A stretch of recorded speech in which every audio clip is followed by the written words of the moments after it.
Let's move to the Saints, who not only lost their revenge game against the Rams, but might have lost Drew Brees as well, with the quarterback exiting the game with a thumb injury in the first quarter. According to ESPN's Adam Schefter, Brees will have surgery and is expected to miss 6 weeks, leaving the team in Teddy Bridgewater's hands for the time being. But Bridgewater has been below average since he came into the league, trailing the NFL average in passing yards and passer rating and throwing just 29 touchdowns in 29 starts. Having said that, I'm going to take Teddy off the hook for their performance yesterday.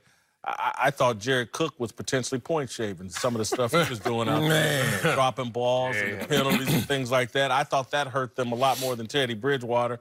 The team was undisciplined, sloppy, some false start penalties, things like that. Can they survive without Drew Brees? Perhaps. I think Sean Payton can figure out a way to manage this team for 6-7 weeks without Drew Brees. And their division's not that great. Yeah, I think they can manage, and I think they're going to be okay. One, let's respect Teddy Bridgewater. Those numbers weren't so flattering, but he did lead the Vikings to 11-5 record. Remember that year?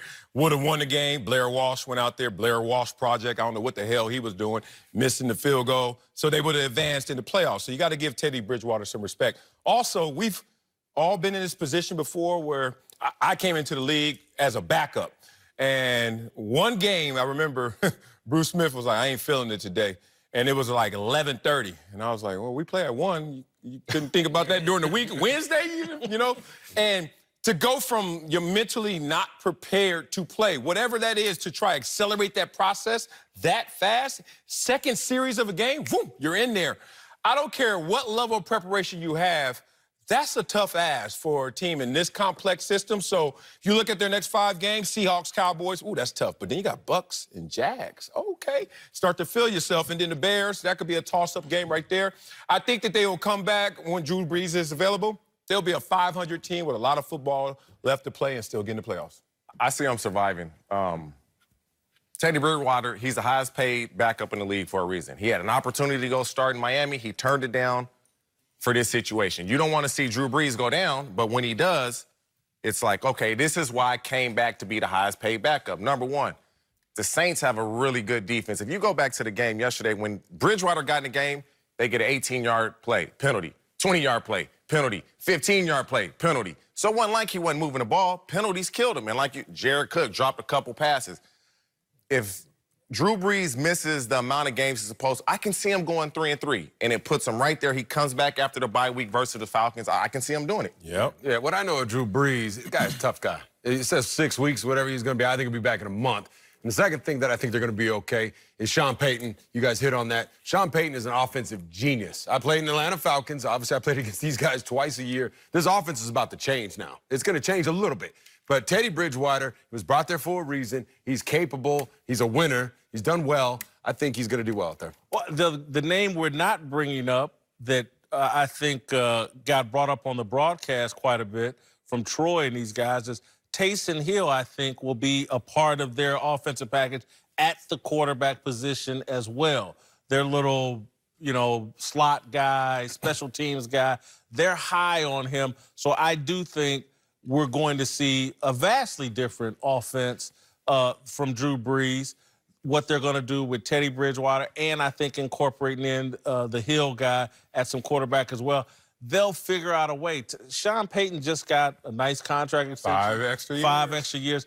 And it's because the Saints believe, and a lot of people believe, he's the second best coach in the NFL after Belichick. Now he's got a chance to prove it. I'm not a fan of Taysom Hill getting more reps at that position when you have the highest paid backup who made a choice to be here, who needs some time to get acclimated to being the starter of this offense, which is different than being the backup.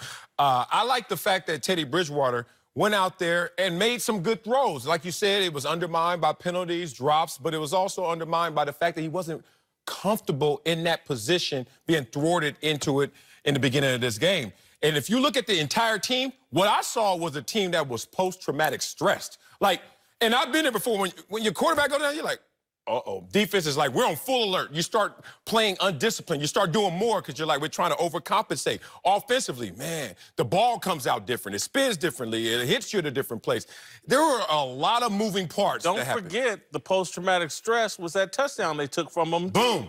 That was the other thing that I thought rattled the Saints, got them emotional. When something like that happens after you've been through this just in the NFC Championship game, and then they do it to you again in a big regular season game, I felt like that rattled the entire Saints roster. It certainly rattled Sean Payton. So I'm not going to overreact to what the Rams did on Sunday. No Drew Brees, this touchdown taken away, a team that was knocked off its square mentally early in the game. If they can take Drew Brees from under center when he's playing and put Taysom Hill in, they're damn sure going to do it with Teddy Bridgewater, the quarterback now. More? Yeah. Yeah. Like 5 snaps, I'm averaging around 5 snaps a game. They would say, okay, Drew, go line up as a receiver. I give you that. So now I see them doing that 12 to 15 snaps a game because I just think it brings an element that you have to prepare for. Whether they do it or not, you have to prepare for it. And it's just, they should have been prepared. The touchdown that didn't get called, the touchdown whistle, it happened to them in the Super Bowl. It happened to you last week with the play clock in Houston. Saint, y'all got to be prepared to kind of water off a duck's back, let this go, and let's play the next snap. If they let that bother them, that's on them. I beat up the Saints last year for all that whining they did.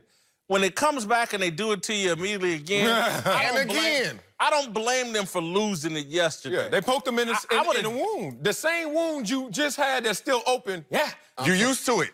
I'm so glad they lost by more than 7 points. Yeah. Could you imagine what would have happened in New Orleans? Just that city would have rioted. Somebody else I like, too, Alvin Kamara. He's a good player. Michael Thomas, top 5 guy, top 5 receiver, top 5 running back. They got some talent there. Teddy Bridgewater can weather this storm. He's going to do some quick passes. They're going to do a lot of creative stuff to get through this. They might even win one of these games, these tough games you guys are talking about. It was high-stakes poker. On the road, playing the Rams. This is NFC Championship 2.0, the redemption game, and your quarterback goes down in the second series. We can't understate that what that is going to feel like collectively. Like, that is a major thing, and then Teddy Bridgewater is now put in that position, go save the day, and they take points off the board. But defensively, Lord, they were in that game. That was the third quarter. It was 3-3. Drew Brees goes out early. They're in that game all the way through the first half in the third quarter. That play was they lost by more than 1 touchdown, but there's no telling how that game would have gone had that touchdown That's been when the allowed. numbers fail you, when people say, but you lost by more than 1 touchdown. No, there are critical moments when things swing. When that pendulum swings, if we get 7 here instead of... It's a different game. It's a completely different arguing game. the same thing. Yeah. All right, speaking of the Saints and Rams, Darnell, did anyone win any of Terry Bradshaw's $250,000 this week? Oh. Man, so we had one fan in North Dakota who missed the $250,000 by 1 question. Damn. But got 5 out of 6 correct and walked away with 25 G's. So huge congrats to that fan. But make sure you download the Fox Sports Super 6 app and play Super 6 NFL Sunday for free for a chance to win $250,000 of Terry Bradshaw's money. He got plenty of it. All right, coming up, Lamar Jackson just had another huge game this weekend. Well, I finally admit it's time to crown him. Darnell's question of the day. X!